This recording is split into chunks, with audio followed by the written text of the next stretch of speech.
Eric from fishstoresnearme.com. Today I'm just going to be walking you through how to clean fish tank, mainly just the siphon part. I mean, scraping algae is pretty straightforward. So really the first step when you're cleaning a fish tank, you want to make sure that you at least unplug your heater. Maybe you want to even unplug your filter, just because you're going to be draining approximately 20 to 25% of the water out of the tank.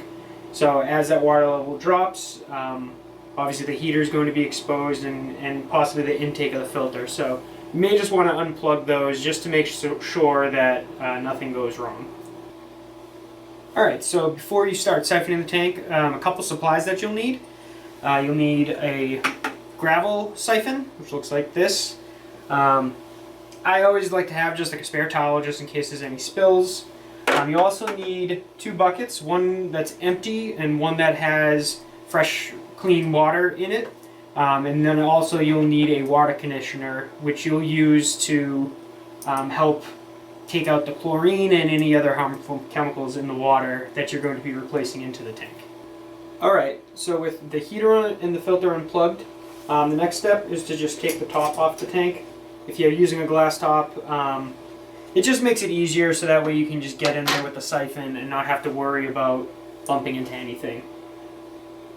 Next, you're going to want to begin siphoning the water out of the tank. So for this, you need a gravel siphon. It looks something like this. And there's a few different ways that you can actually start the siphon. The easiest way that I've found is to just fill the water with tube and let gravity just pull the water. Some people suck on the end of this, but then you can end up getting a mouthful of aquarium water, which probably most people don't want. So just to kind of show you how easy it is. So you fill the tube, you keep your finger on the end, lift up, and then with an empty bucket down below, you just let your finger go to fill the flexible tubing, then fill that back up, let your finger go again, and now the siphon's going. So then all you need to do is just kind of go through the tank, and you're going to be going through the gravel and really getting some of the extra fish food and fish waste that's built up, and you just siphon that out.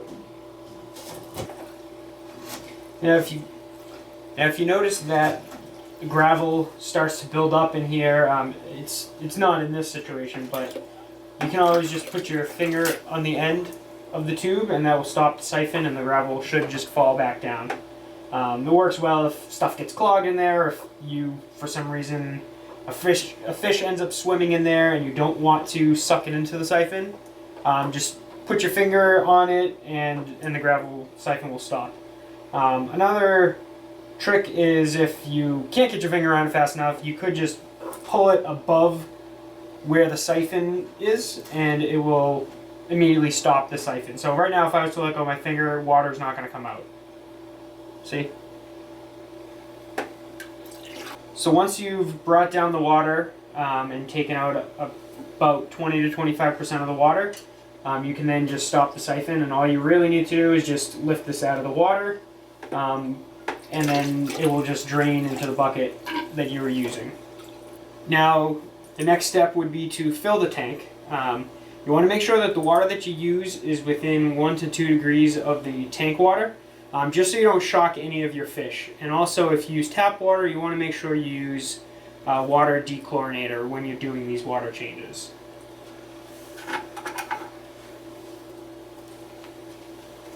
And then you just pour the water in.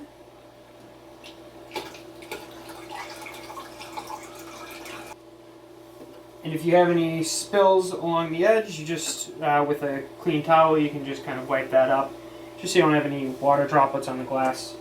Now that the water's in, you can put your top back on, and then just make sure to plug your heater and your filter back in. And it's that simple. That's how you do a water change on a fish tank. Obviously, when you have live fish in the tank, which this one doesn't, this is just for demonstration, you want to be careful not to be stressing them out or accidentally siphon them out of the tank. And so that's about it, and that's how easy it is. Thanks for watching, and if you found this helpful, please please subscribe to my mailing list for other helpful tips and tricks on how to set up and maintain your aquariums.